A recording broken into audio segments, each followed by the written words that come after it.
नमस्कार, आपका स्वागत है और अब जोड़ेंगे ऑल इंडिया दाल मिल एसोसिएशन के प्रेसिडेंट सुरेश अग्रवाल जी को हमारे साथ। सुरेश जी नमस्कार। सारी चर्चाएं जो फिलहाल यहाँ पर हो रही हैं, एक तो भावों की तरफ तो है ही, साल का भी अंत है, और तीसरी सबसे बड़ी चीज़ जो डिस्कशन में है वो है बजट एक्सपेक्टेशंस। और दाल मिल एसोसिएशन, दाल स्टेक होल्डर्स भी यहाँ पर एफएम से मिले हैं। जीएसटी को लेकर कुछ दिक्कतें हैं, क्या कुछ आपकी बातचीत है, रिप्रेजेंटेशन है रादर, और फीडबैक क्या है? हेलो जी सुरेश जी। देखिए, दाल के भाव अगर हम देखे जाए तो भारत सरकार लगातार दाल के भाव को कंट्रोल करने का निरंतर प्रयास कर रही है।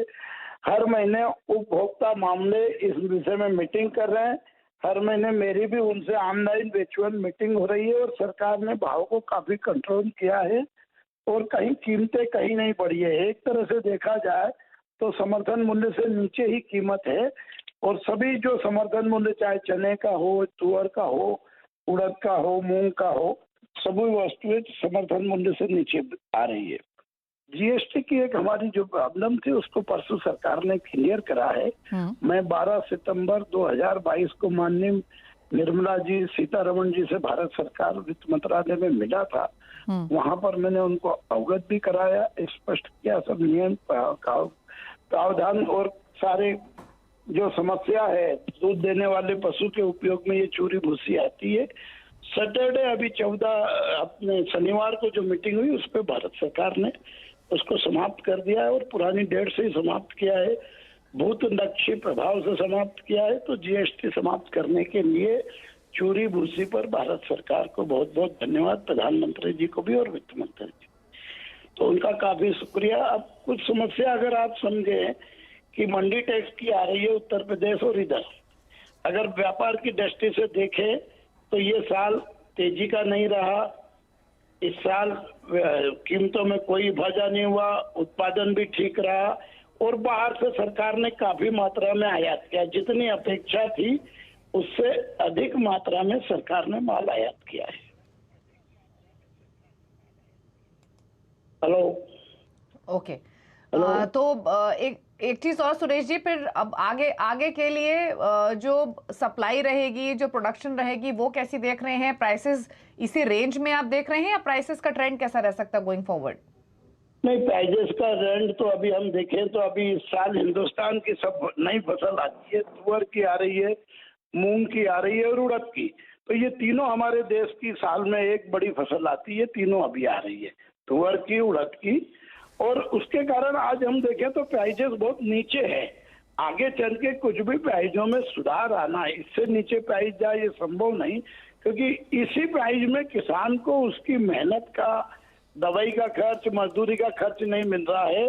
तो सरकार को मैंने अभी 15 तारीख की मीटिंग में निवेदन भी किया है कि कम से कम उड़द और तुअर का समर्थन मूल्य 75 मिलना चाहिए और इसी अनुपात से किसान को मिलना चाहिए, तब जाके किसान देश में दलहन का उत्पादन बोएगा। तो ये सरकार को चिंता करना चाहिए कि भारत में उत्पादन कैसे बढ़े।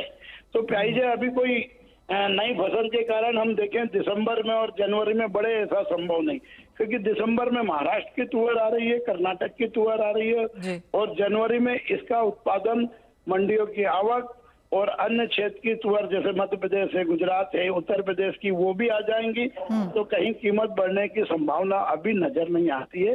ये जरूर है कि 10 से 15% तुअर का उत्पादन देश में कम हुआ है, ये बात सही है, मगर उससे ज्यादा हमारे पास भारत में स्टॉक है। कम से कम 10 लाख मीट्रिक टन तुअर सरकार के पास, दाल मिलर के पास, व्यापारी के पास स्टॉक है, तो उसका ज्यादा इफेक्ट नहीं आएगा। फिर हम देखें जनवरी में, फरवरी में चने की फसल आ जाएगी, मार्च में राजस्थान में चने की फसल आ जाएगी। तो अभी कीमतें, यानी कि आवक बाजार में आती रहेगी सुरेश जी, और कीमतों में यहाँ पर प्रेशर रहेगा। जैसे हमने कहा भी कि 2022 में दालों में कोई बहुत बड़ी तेजी देखने को नहीं मिली, एक आध जगह कुछ इश्यूज जरूर रहे हैं, और जिस तरह से जो सरकार के साथ आपकी बातचीत है उसका भी फायदा यहाँ पर इंडस्ट्री को हो ही सकता है।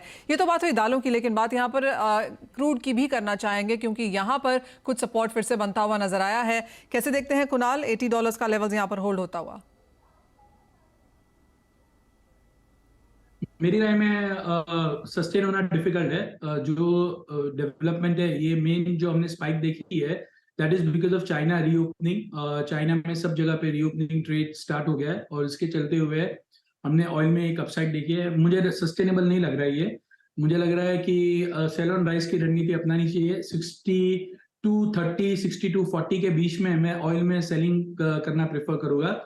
और मुझे लग रहा है ये ऑन द डाउन साइड फिर से 6100, 6090 के लेवल दिखा देगा। सो ओवरऑल मेरा ध्यान तेजी का नहीं है ऑयल में, और मुझे लग रहा है कि फिर से एक सेलिंग प्रेशर इमर्ज होगा।